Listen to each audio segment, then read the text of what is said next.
environment, someone who walks the talk and stops at nothing when trying to get people to understand their energy use and how to make the steps, take the steps away from fossil fuels.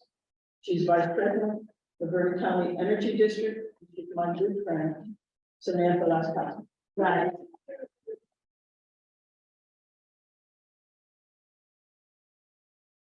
Thank you, everyone. I am very happy to be here. And so what I want to do today is talk about how if we keep more money for energy dollars, it also helps create equity and justice. Because the less energy that we use, the more energy that we produce that belongs to us, the more equity and justice is inherent in that. So, first of all,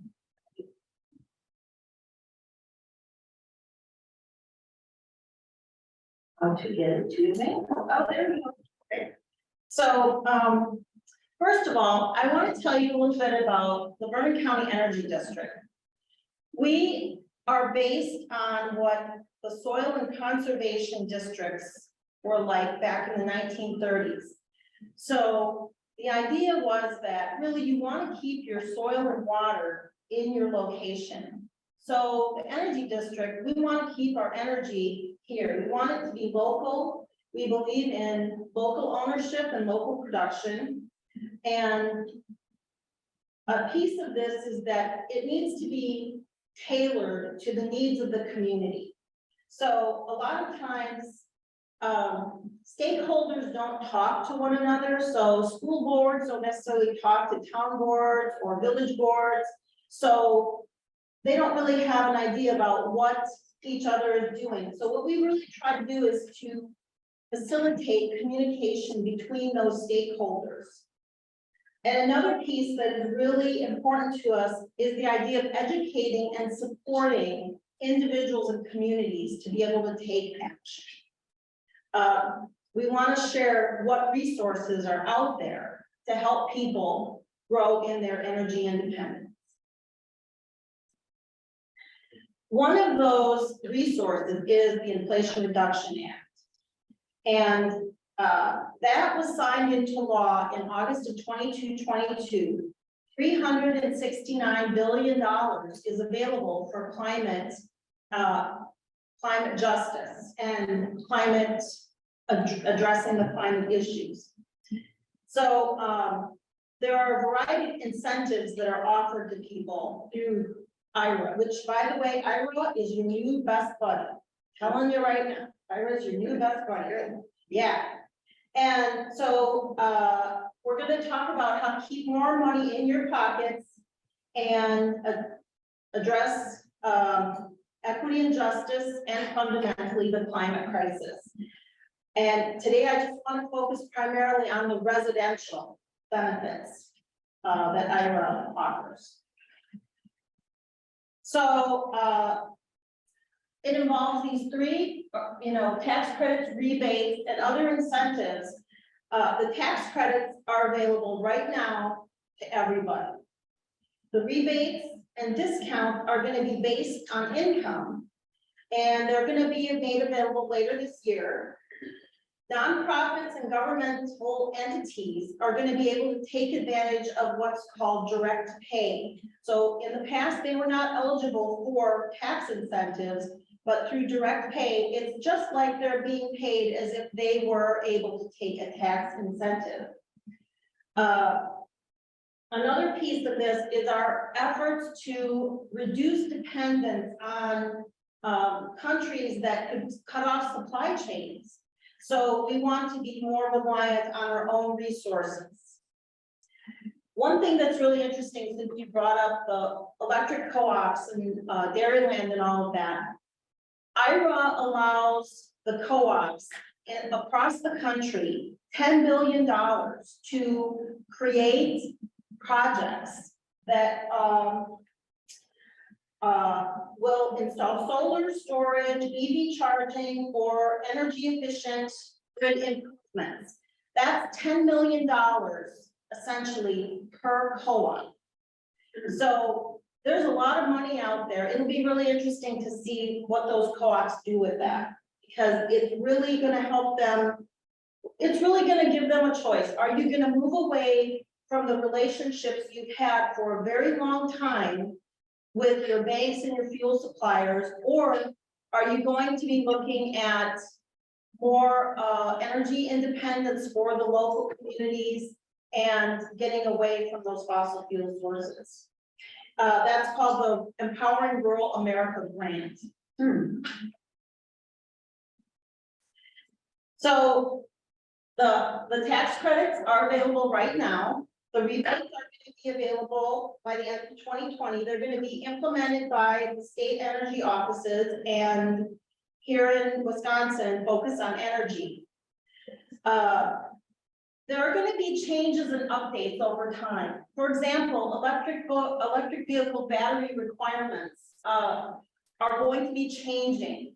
So the more that the battery components are made from our own sourced materials in our own country or from our partner countries, then those EVs that have more of those components in their batteries are going to be available to have the $7,500 tax credit for them.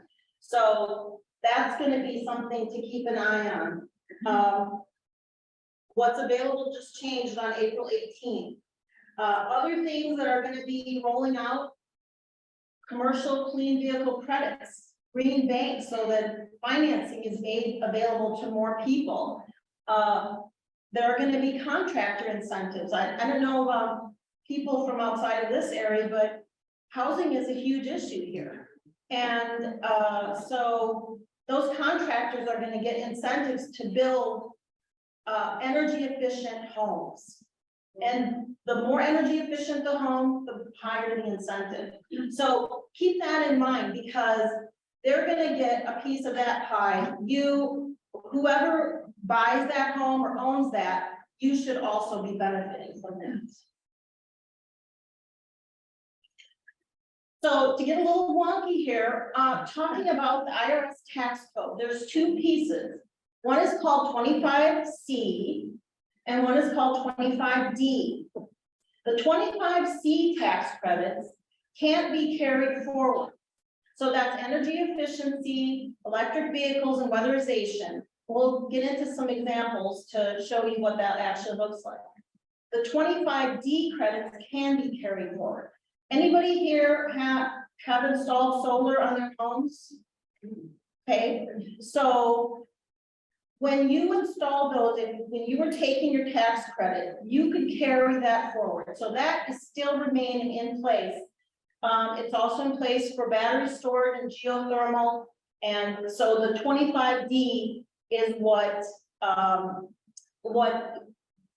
is about what can be carried forward, what items can be carried forward. Just a quick clarification, when you mean carried forward, basically you have to be paying or have to owe enough taxes in that 1 year. Yes. To benefit from Yes, that. that's right. Okay. But no, that's 25C. 25D is if you are only paying $3,000 in taxes and you have $6,000 that you can carry, that other $3,000 forward for another year. So 25C can't be carried forward, 25D can be carried forward. So the rebates, these are coming hopefully later this year. These are going to be based on area median income. So if you're 80% AMI, you get 100% of the rebate. If you're 80 to 150% AMI, you get half of that rebate. And if you're over 50%, you get no rebate. But those who are over can probably take advantage of the tax credits. And capped at $14,000. And as I said, the state energy offices and focus on energy are going to be administering this. So here's an example of AMI threshold. So you look at the number of people in your household, And if you are within this income range or lower, then you fall within the 100% rebate availability. If you're moderate income and you fall below this income threshold, you're 50% rebate eligible. So let's take a look at some examples. Here we have Is this for just co-ops or for the state of Wisconsin? everyone, yes. So, let's take an example of a heat pump water heater. By the way, a heat pump water heater is an extremely efficient way to heat your hot water. I compare my hot water heater with, someone who has a heat pump water heater, and we have solar thermal and we have it on a timer. And we still use 2 to 3 times as much electricity to heat our water as our neighbor who has a heat pump water heater with 2 in the household. So that's just our example, but it's extremely efficient. So how do you pay for this? If you go on to Menards or Home Depot website, you're looking at like $1,400, $1,700. Well, then you have to find somebody who's gonna install. Let's say that project cost is $2,500. Well, first of all, take a look at your focus on energy or utility rebates, and you shave that off. Then you take a look at your IRA rebate. In this case, for low income, it's $1,750. That's a rebate, that's the money that you get. Then what's also really nice is that, so you'd have $450 left. You can take a 30% tax credit and take off another $135. So if you owe $450 in taxes, you get that 30% tax credit, and that drops off that other $135. So you can get this extremely efficient water heater, and you end up paying $315. That the energy you save will be covered in 1 year, without question, 1 year. So that's why IRA is so powerful. Let's take a look at insulation. This should say insulation and air sealing. I'm kind of an insulation and air sealing geek now that I've worked on my own attic. And so, have questions about it? Ask. So in this case, if you fall within the low income threshold, your $1,600 project would be completely paid for, zero. Moderate income, you only pay $420 of that. And if you're high income, you can take your 25C tax credit and you end up paying, $980. That's nothing to sneeze at. Electric vehicles. So these are becoming much more popular. The Chevy Bolt is an example of an electric vehicle that you can get for about $30,000. So this is the 25C. This is 25C tax credit. That means you can't roll it forward. So you do not have a $7,500 tax liability. You can only take the amount of the tax liability that you have and deduct that off your car. But if you have it, then you pay $22,500 for that car. The cars can only be, this is only eligible for people who have a car with maximum price of $55,000, but SUVs and trucks, $80,000 max. So that's nice, but look at this. Used vehicles, used electric vehicles are also available for IRA tax benefits. So here, $4,000 is available. So this makes it much more affordable for your lower income people. And there are some things that, you have to meet, like the car, I believe it has to be at least 3 years old and things like that. But there are also electric vehicle charger rebates available for that. And remember when I said there were some things that are going to be changing as we go along?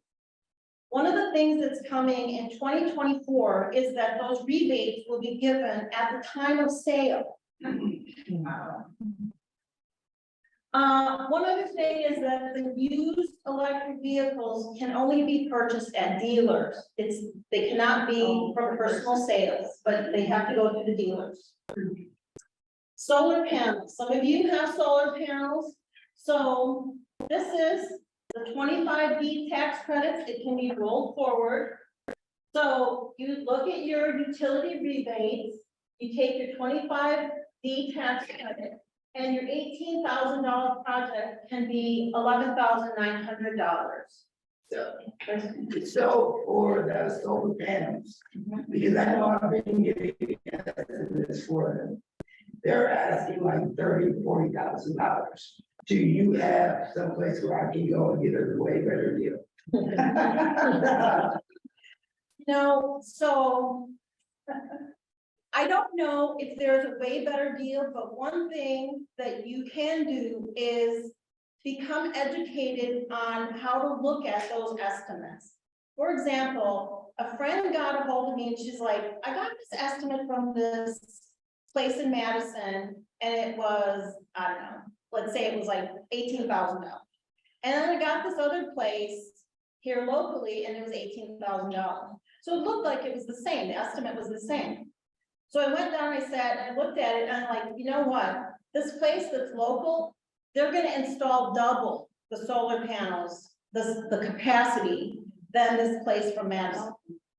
Oh, she's like, she didn't realize that because the bottom line price looked like it was exactly the same. But what you get, yeah. But what you get, so what I will say is that it's going to be very important for everyone who's looking at that to educate yourselves, to talk to people, get more than one estimate and so on, and learn as much as possible, because let's face it, there are gonna be some chiselers out there who are gonna try to take advantage of people. So it's going to behoove you to know as much as possible. But so there are no incentives for homeowners for the solar panels at a reduced price. There is not through IRA. But there's the rebates, the tax credit, the tax credits for not rebates for solar, just tax credit. But focus on energy rebate includes an extra $500 for rural. I don't know much about that, but The other thing, when we put our solar up, the first estimates I was getting were like $48,000. We ended up at around 24,000 because I started to pay attention to my energy usage and really examining it and like finding out that the toaster was costing me for $30 and because anything that draws heat, if it's heat producing, is going to cost. So it really, the education process is significant. You know, finding out when you could like. He said something about rural, area. There's grants. So that's, I would just say, check out your energy usage, then go talk to them. I'll be happy to look at any of your bids to see what's going on. I mean, I've heard this problem in the industrial area, they're just gouging people. Right. So. yeah. Do you know, maybe people that, install, so that maybe that's something, yeah. Yeah, and you can Yeah. also, you know, if you've got a do-it-yourself neighbor or somebody, you can also do stuff. You could go to Menards and buy a system for about a third of the cost. Right. Just and they're fun. I mean, they might not be sternly, you know, top of the line or whatever, but they're definitely get your money back in. I know I don't know if it's still time. on, some auction websites have been, people, selling, and I always thought about, UWM selling, for example. So some solar panels, and I was gonna bid on them when I went back to bid, and they were dirt cheap, like, I was like, I regretted not coming back in time to rebid on them. I think there can be more coordination about those kinds of things for sure, because there are companies that are really there to really make a very good deal for you. Not about the solar panels, like how they're on the roof there doesn't need to be, they just need to be mounted on the roof, is that They can it? be mounted on the ground. We should let Sam. I'm sorry, It's okay, so it's good information, and we can talk more about that as we go on today. But there are other, so anyway, Rob's a good resource for you, and there's a lot of other resources that are available. Let me go to this final example here about your electric service upgrade. And I'm glad you brought up the energy efficiency within your home, Dina.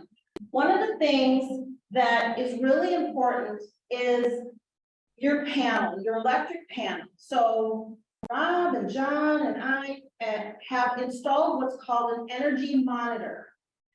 And one of the things that the energy district here in Vernon County does is we've gone into people's homes or other people who feel comfortable installing it themselves, install these little, they're called CTs.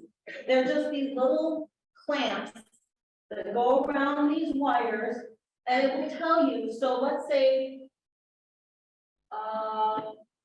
this here is your water heater. It'll tell you exactly how much your water heater is using. That's how I know how my neighbor who has a heat pump water heater, and how much electricity his water heater is using compared to ours. And we have ours insulated, we do all these things, and still, it's so much more efficient. So that's how we knew, we have the hard data. So when you install this energy monitor, and it's an incredibly good investment, it costs about $130, the ones that we use. But the information that it gives you, and you pull it up on an app on your phone, and you can see exactly what's being used when. And so then you know that your toaster, you used a plug-in kilowatt meter to learn that. This is essentially like a kilowatt meter in your panel. So that will be incredibly helpful for you to know before you install solar, before you look at solar. So the electric service upgrades are also part of it. So you can look at when you want to do your panel upgrade if it's needed. Let's say you're going to install a heat pump. You need to get rid of your gas furnace is dying. Look at a heat pump. Your electric panel would need to be upgraded. But that would fall under a 25C rebate. If you're installing solar and you need to have this upgraded, that would fall into 25D. So it's good to kind of keep this in mind and plan for how you will do this. You know, just become more and more aware. So it's to maximize the credit.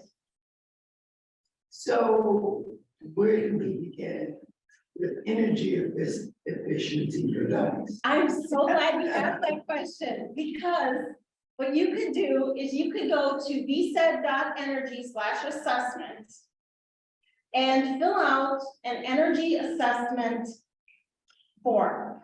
And it will ask you questions like, you know, how many miles do you drive each year? What kind of hot water heater do you have? What kind of heating do you have in your home?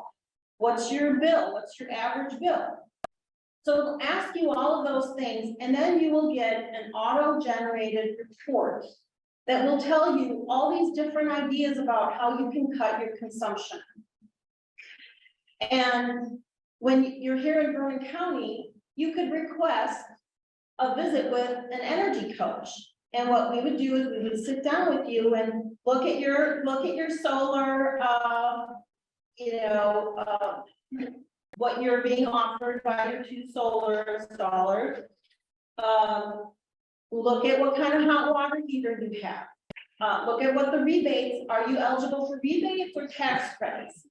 So we would be able to kind of coach you through all of those different things and ask you questions about what are your goals? What do you want to accomplish? And then you can prioritize and strategize about how to get the most out of it. Just to let you know, the lowest hanging fruit is air sealing and insulation and heat pump water heaters. And then after that, what we're really moving towards is cold climate heat pumps. Even in Maine, we're seeing more and more documentation that even in Maine, people are saving incredible amounts of money with heat pumps. And so it's, but installers aren't really comfortable with this yet. So they'll tell you, oh, don't really want to do that, they don't work, blah, blah, blah. What we're seeing is a lot of data that's showing that's not really the case. So the other part is, you have some chiselers out there trying to take advantage of people. You also have good, honest contractors who are not comfortable yet with the technology. So, okay, they just need to become more comfortable. So again, being able to ask the right questions can help a lot. Some resources to point out to you. One of the best resources is Rewiring America.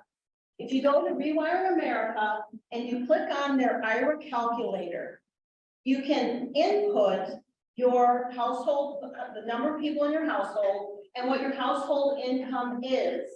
And it will tell you what you are eligible for. So it's a good way to really kind of get an idea about what's available out there for you. Again, vsaid.energy, that's our website. The IRS publications. Another thing just to keep in mind is the PSC is developing these rebates, the rebate criteria and how it's going to be rolled out and how Focus on Energy is going to be implementing it. So you can keep on top of it with signing up for this, or if you want to sign up through VSAID, you can just go to our website under contact us and sign up, and we will send you emails and things that will kind of keep you in the know, kind of keep you up to date on what's happening and what to pay attention to. So that's where that stands. That's it. So any further questions? Yes. Yeah, you mentioned that some of these things are available now and some of these things till later this year. Do we know the other end of our time frame here? Do we know like for how long? I mean, I know the solar tax credits were renewed for like a decade. Yes. But Yes. as far as the IRA part, do we know how Yes. long? So at least till 2032. And if Rob, if you know more about this, but what I understand is that the money is going to be available until a certain threshold, like greenhouse gas threshold, is met. Yeah, so Can I throw in? yes. The thing is, this is political, so whoever has control, they're gonna try to undo this. I mean, we're talking about a debt ceiling thing, that's a crisis coming here. So you wanna take advantage of this while you have it on the books. Because you don't know what it's gonna look like next year or the year after. Good point. Good point. And the IRA money is designated to the states, and it's a fixed amount. I don't know if that applies to both C and D, but it's like, what was it? Yesterday, the PSC was like 470 million or something like that. Once it's gone, it's gone. Yeah, and once that's gone, it's gone, unless they reissue. Yeah, right. Money. So what Lynn said, if you know anybody who who's thinking about going solar or hasn't really gotten all that on their house to look at what their energy situation is, it is really time to act. I'm not at all convinced that the utilities are not going to start chiseling away at net metering.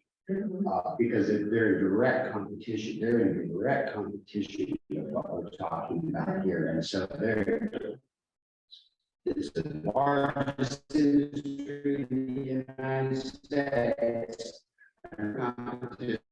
So When you own your own, you are direct competition. You're perceived as competition. and so they're not, so now they're doing it under the federal thing, and if they put that, then there will be no net meter, there will be no way to get the cost that. And the less you use is also in direct competition. So that's important to keep in mind. So would that not be energies out the box? Cause we energies is like, We energy. yeah, Y'all support here, right? Yeah. Yeah, but you raise the utility, but I think they still get their energy from. they still without that, yeah, cause if you do the panel, would that connect with we energies or it's a separate thing? So that's all. That's When- all. When you put the solar on your roof, you generate the power that your house uses when it's on. So we run energies. But at night we do. It's a certain point. So it's called, it's a handshake. So at nighttime you use utility power, and in the daytime you use your power, maybe you Gotcha. give your neighbors Just some like- extra power. Oh, I would like to just say that there's a lot of technological advancements that are happening. For example, so what Rob is saying is that if you are connected, your house is connected to the grid. If the grid goes down, your solar panels don't work. But they're connected to your solar panel is what's called inverters, or in this case, microinverters. And that means it's an inverter on each panel. These microinverters are what's called sunshine backup. That means if your power producer puts, they're off grid, then you can still power your house as long as the sun is shining. So it's like a little mini grid within your own house. So these particular microgrids do that. They're more expensive, but if you have power outages, you can at least get by during the day. You have energy during the day. So do the microgrids, can they build up and store energy? They cannot. That's why it's only sun backup. But as you notice, there's tax incentives for people who install batteries as storage. And the battery technology is also advancing extremely quickly around right now too. Probably the fastest of any of this, right? So solar panels have been around forever, and the battery stuff is just. $50 billion hasn't been invested in battery technology, battery research, and yes. That's interesting, because I was gonna ask that question, can you store the energy? Because how do you, if you get all that sun during the day and your power go out at night, so there's nothing to store it. What about a generator? You plug, connected to a generator? That's the backup? I mean, it's fossil fuel, but that's honestly, that's what we ended up doing. Our community, when we bought solar, we were debating this whole, on grid, hybrid, off grid with battery storage. And what we found was it would have doubled the cost for our system to have enough battery backup for 2 days worth of energy. So we went with a grid tied system just to put up as many solar panels as possible. And then we're in that same situation. The grid goes down, we're out of power, but we bought a nice $700 generator, the shit that really is the fan we really need it is fossil fuels, but it's there. And at some point, maybe we'll jump for batteries and go that way. But while the technology is advancing so fast, we decided not to. The storage is actually being sent to the grid, so to the. She's saying no. Wow, the grid- No, it's not stored in your home, but when you're collecting from your solar panels more energy than you're using, it goes into the electrical, the main electrical system. Actually, it goes on to So they. neighbors. Your neighbors actually use it. You don't really need to store it. Right. John's giving a lot of, He's talking about EVs. John said you can run your house on your EV. And if what you have solar too, he said is really big on this, is that you can start to look for ways to shift your uses while the sun is shining. There's a great way to do that, because you can basically power all of the your electric hot water needs make up 30% of your carbon footprint for your household use. So if you reduce that 75%, you reduce your overall carbon footprint 22% with just that one thing. Plus, you can shift that and store that in the tank, so you can use it at night. If you turn off your toasters and you learn to do all this stuff, we're using 1 to 2 kilowatt hours of power from sundown to sun up the next day. Wow. Right? And so you're just compared to the normal household will use 24 kilowatt hours on an ongoing basis. So you can really do very radical things. Do it yourself. It's like put your head in the game and look at what you're doing, the tools that Samantha's talking about. My dad called it conservation. I call it not doing stupid stuff. No, seriously, because he couldn't measure all this stuff. The energy monitors, that's why the energy monitors become so important. You get it. So what is the difference between these solar panels versus solar lights that we buy? Because when night falls, those solar lights come up. Same principle, just have the built-in battery in it, but the panels don't have a battery, so they'd be not using the power, but it generates electricity that runs the LED. That's the difference. It's just a separate little mini system. It's not plugged in. Yeah. I mean, but for it to store, which you say our panels wouldn't once we buy them. Right, your excess energy gets exported to the grid and shared with your neighbors, as Rob said. But if you buy batteries, which again, the price is coming down. And if your utility has a lot of power outages, then people are gonna be looking at batteries for their own resilience more and more.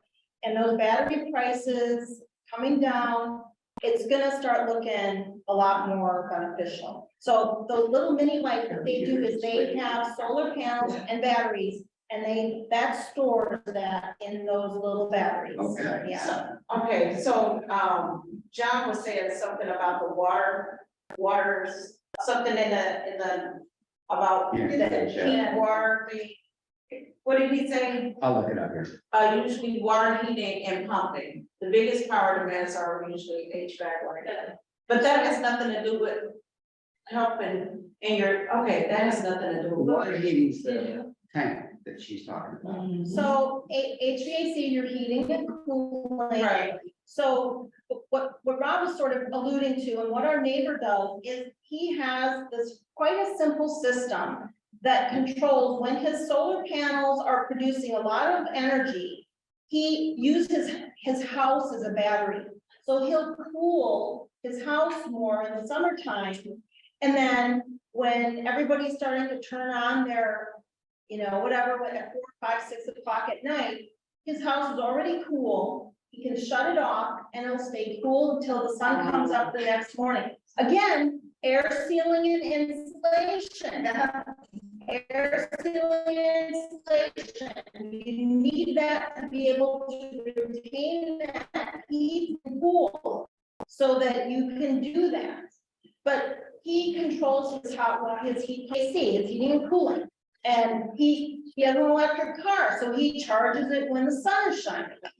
So all of these things means that he is buying a minimal amount of electricity from his utility. I get it, so. Installation is what we already purchase for our homes, so you're not talking about additional, right? Actually, I am. Oh, it will not hurt. Some people say you can put in too much insulation. I disagree.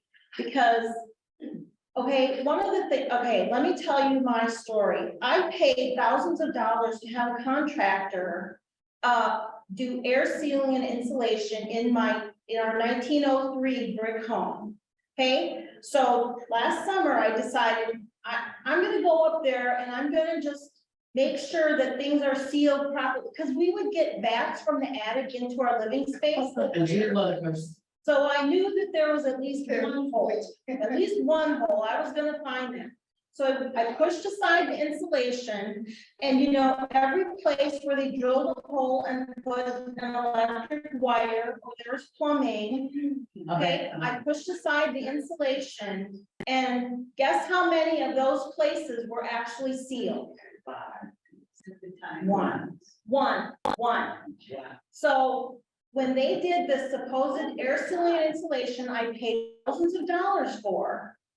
They didn't even bother looking at the place where the plumbing penetrations were, much less the electrical penetrations. And so I methodically went around and I did that in my whole attic space. It took me months and it wasn't the most glamorous job in the world. But I will tell you this, so I would look at myself, what am I gonna do today? And I'd get up and I'd be like, oh God, I have to go into that attic. And it was hot, it was the summertime, because everything takes longer than you think it will. But over time, I could see the work that I was doing was far more quality than anybody I could have hired. And I began to feel pride in this. So that's why I'm now an air sealing and insulation geek. And so then we added a lot more insulation, like R90. They recommend R50 or R60. In places we were like at R90. And for the first time ever, our upstairs, which was unheated, was relatively comfortable this winter. It really made a difference. And then you ain't gotta deal with that. And now we do not have any bats coming down. I'm pretty confident they're not gonna come down. So we had, several years ago, we had an energy audit from the Focus on Energy people, and they'll install like a reverse fan, a vacuum on your, maybe you've had this done, you know, on your door. It's slow. Yeah, it's the door test, so they can tell where all the leaks are. Right. So that was, you know, helpful for us. So that would have, We had a blower door test years ago. Yeah. But they didn't have the infrared cameras at that time. So doing it, blower door and infrared camera, and make sure that whoever you choose has really good qualifications. Because like I said, there's chiselers out there. So what did, can you see what John put it up there about the cars? Yeah, I said your car can be your battery. The chat. Do you want me to stop screen sharing? Yeah. No, that's a part I just said. Tom often during the day of the sunshine. Here it is. So basically, he's talking about using it strategically, right? I mean, when the sun is shining bright and you're producing more energy than you need at that time, then you can say, all right, I'm gonna charge up my electric car, I'm gonna heat up my water heater, and you can use that strategically. And then at night, when you're not producing any energy, then you don't charge it. So you can, because of how solar is, you know, you make a lot and then you make a little. There is one thing I want to add to that. Electric cars are becoming, more electric cars are becoming bi-directional. What that means, like, for example, the Nissan Leaf is one of them, where it can power your house. So you install like a generator with a transfer switch, and you plug your car into your house. So it becomes your mobile battery. The trucks too. Yeah. Yeah. Yes. So it is exactly what you're talking about, but also the bi-directional charging is becoming more and more common. All right, we might as well fly the spaceship. I don't know if this is relevant, but Yeah, what you I got a letter from my realtor yesterday, day before, and it said something about the best thing I can do to save money is to install a whole house fan. And I don't know what that is. Have you heard of this? Yes. That's like in the. I will come to me afterwards, I will tell you about what a house stands. Okay, thank you. Not the best thing you can do. What are we doing on time? What should we be doing? I'm so happy to see this Yeah. enthusiasm to learn, and obviously she is one of the. Yes, We thank are you, very thank you. passionate about this topic, so thank you for saying yes, and I hope everybody who's listening in is enjoying it. Thanks, John, for all your input, and these will be available online for people to watch. Right? And thanks, Sam, I really appreciate it.